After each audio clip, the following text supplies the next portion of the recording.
नमस्कार शेतकरी मित्रांनो, मी आपला मित्र गोविंद आजबे एस.टी. फार्मिंग या यूट्यूब चॅनलवर आपलं स्वागत आहे। तर शेतकरी मित्रांनो, आज विषय घेऊन आलेलो की ऊस लागवड संदर्भात थोडीशी माहिती देणार आहे शेतकरी मित्रांनो। तर आपण ऊस लागवड करता वेळेस कोणकोणची माहिती आपल्याला माहीत असणं गरजेचं असतं। तर शेतकरी मित्रांनो, ही संपूर्ण माहिती मी ह्या व्हिडिओमध्ये शेअर करणार आहे। तरी हा व्हिडिओ कुठे स्किप न करता बघा, म्हणजे तुम्हाला संपूर्ण माहिती भेटून जाईल। तर शेतकरी मित्रांनो, आपण ज्यावेळेस ऊस लागवड करण्यासाठी ऊसाची बियाणे आणतो, त्यावेळेस आता विकत आणता वेळेस तुम्हाला सांगतो शेतकरी मित्रांनो, विकत आणायचं म्हणलं तर बरेच पैसे लागत असतात आणि त्यामध्ये आपलं बियाणं जे आहे तर वाटोळ होऊ नये किंवा वायाला जाऊ नये शेतकरी मित्रांनो। तर त्याकरिता शेतकरी मित्रांनो, आपल्याला कोणकोणची काळजी घ्यायची किंवा कोणकोणची माहिती पाहिजे शेतकरी मित्रांनो। ज्यावेळेस शेतकरी मित्रांनो, आता तुम्हाला ही कांडी दाखवत आहे, हिचे डोळे खाली चांगले आहेत शेतकरी मित्रांनो। हे जे डोळे आहेत, हे डोळे जे आहेत शेतकरी मित्रांनो, हिला चांगले आहेत। परंतु शेतकरी मित्रांनो, हिला जे डोळे उगवायचे डोळे जे आहेत ते चांगले आहेत, परंतु शेतकरी मित्रांनो, हे जी त्याला जे अन्न पुरवत असतात मुळ्या, ते मुळ्याचे डोळे थोडे बी नाहीत शेतकरी मित्रांनो। ह्या कांडीला म्हणजे मुळ्या फुटण्यासाठी कुठेही जागा शिल्लक नाही आहे। त्यामुळे शेतकरी मित्रांनो, जे डोळे आहेत शेतकरी मित्रांनो, चांगले जरी डोळे असले तर ते उगवणार नाहीत।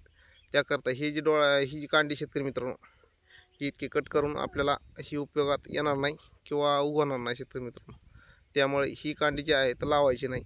परंतु शेतकरी मित्रांनो, आता बरेच शेतकरीमध्ये इतकी मुळ्या फुटलेल्या काहीच घ्यायच्या नाही। परंतु शेतकरी मित्रांनो, ही जी कांडी, ह्याला सुद्धा मुळ्यात शेतकरी मित्रांनो, ही जी तुम्ही बघताय तर ह्या कांडीला बी मुळ्यात। परंतु शेतकरी मित्रांनो, अर्ध्या भागात मुळ्यात आणि अर्ध्या भागामध्ये शेतकरी मित्रांनो मुळ्या नाहीत। ही जी अर्धा भाग दिसतोय तुम्हाला, तर अर्ध्या भागात मुळ्या नाहीत शेतकरी मित्रांनो, परंतु त्यांचे डोळे व्यवस्थित आहेत। हे जे डोळा शेतकरी मित्रांनो, हे जे डोळे आहेत ते शेतकरी मित्रांनो व्यवस्थित आहेत ह्यांचे, आणि डोळे बी चांगले आहेत शेतकरी मित्रांनो। आणि अर्ध्या भागात मुळ्यात, अर्ध्या भागात मुळ्याचे डोळे व्यवस्थित आहेत उगवण्यासाठी किंवा मुळ्या फुटण्यासाठी जागा आहे त्यांना शेतकरी मित्रांनो। तर अशी कांडी तर व्यवस्थित 100% चांगल्या प्रकारे उगवते शेतकरी मित्रांनो। परंतु अशी जी कांडी असेल तर ही शेतकरी मित्रांनो शक्यतो लावू नका। आणि ही जर कांडी लावली तुम्ही तर एक तर तुमची तुटाळ होईल, आणि तुटाळ झाल्याच्या नंतर महाग पुढं जाऊ झाला तर शेतकरी मित्रांनो, ज्यावेळेस आपण मागून पोहोचल्यानंतर कमीत कमी 15 ते 20 दिवस लागतात हे ऊस उगवायला। आणि हे ऊस उगवल्यापासून नंतर जर आपण ही कांडी लावलेल्या जागेवर जर ऊस नाही उगवला आणि त्यानंतर आपण ह्या जागेवर जर दुसरी कांडी लावायचं म्हणलं तर शेतकरी मित्रांनो, आपल्याला काय होईल की उशीर होईल। त्यामुळं आपण काय करायचं, ते उशीर झाल्याच्यानंतर चांगला येणार नाही। त्यामुळं काय करा की अशा जे कांड्यात तर ह्या काढून पहिलेच टाकून द्या।